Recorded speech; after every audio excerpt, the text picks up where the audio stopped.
All right, welcome to The Explainer. Today, we're diving into a part of psychology that's, well, it's personal.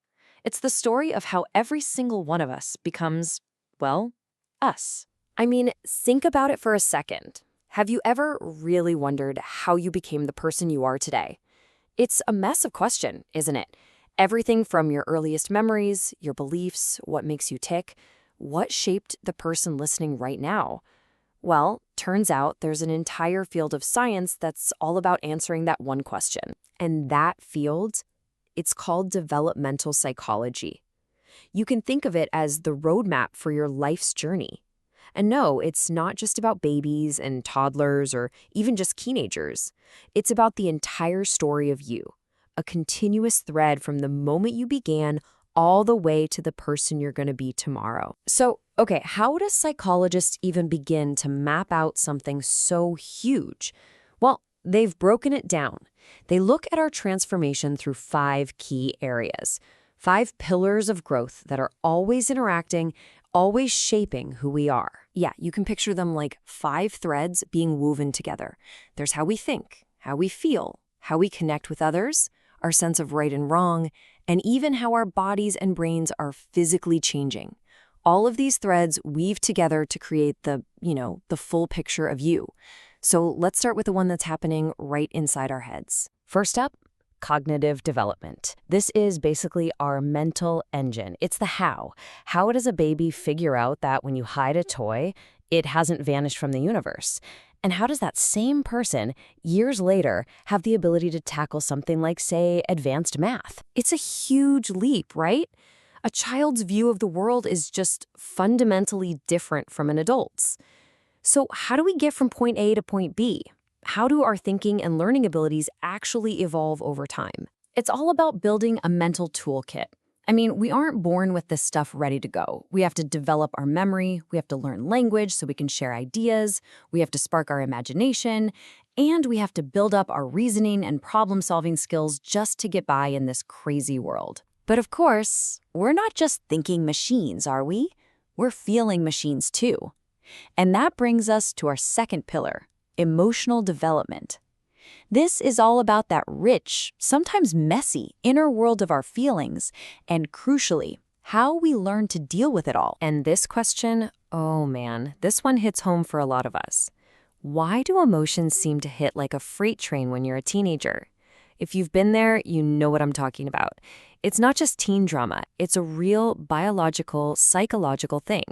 It's a critical moment in our emotional development, when our ability to regulate all those feelings is literally still under construction. And here's the key takeaway. Emotional intelligence, it's a learned skill. It really is. It's the journey from, say, a toddler having a full-on meltdown in the grocery aisle, to an adult being able to feel intense anger but not act on it destructively.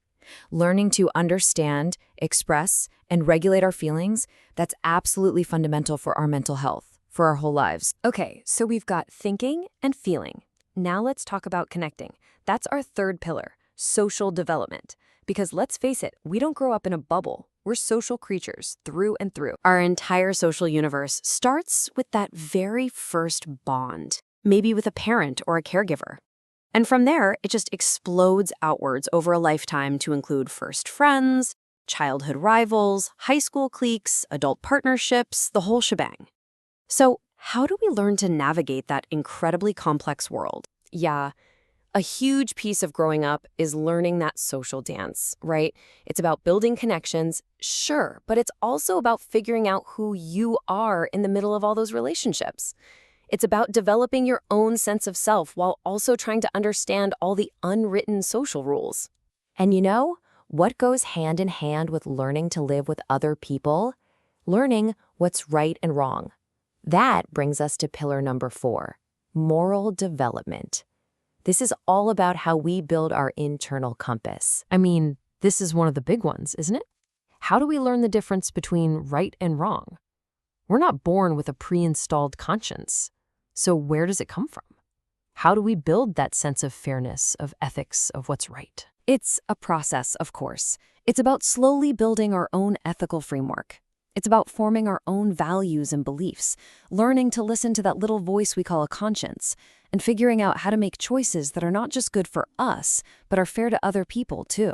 Okay, so our final pillar. This is the one that grounds everything else. None of this, the thinking, the feeling, the connecting, none of it happens in some abstract void. It's all happening inside a physical machine. And that's our fifth pillar. Physical and neurological development. It's so easy to forget this part, but it's absolutely crucial. How does the growth of our brain and our body actually shape who we are psychologically? We're not just talking about getting taller. We're talking about how the literal wiring of our brains, the hormones flooding our systems, how all that biological stuff lays the very foundation for our thoughts and feelings. Just think about the explosion of brain development in a toddler, or that famous rush of hormones during puberty. These aren't just physical events happening alongside our psychological growth. No way. They are powerful drivers of it. Our body and mind are completely connected. All right, so we've got these 5 pillars: cognitive, emotional, social, moral, and physical. That's the science. But let's get to the significance. Why does any of this actually matter out here in the real world? It really boils down to this one simple, powerful idea. Because understanding how we grow helps us understand how to help. That's it. This isn't just theory for a textbook. It has a massive real-world impact. Think about who this helps. For parents, it provides a better roadmap for supporting their kids' needs. For educators, it helps them design teaching methods that actually work with how a child's brain is developing. And for therapists, well, it's essential for guiding people through literally any and every stage of life. So for our final thoughts, let's bring this all the way back to where we started. Back to you. Because when you get right down to it, developmental psychology isn't just the science of how people change. It's the science of every single chapter of your life. It's almost like being handed a user's manual for yourself. It helps you make sense of all the chapters you've already lived through, and gives you a little context for the ones that are still to come. And that's really the thought I want to leave you with. If you look at your own life through this lens, thinking about your mind, your emotions, your relationships, what chapter of your own developmental story are you writing right now?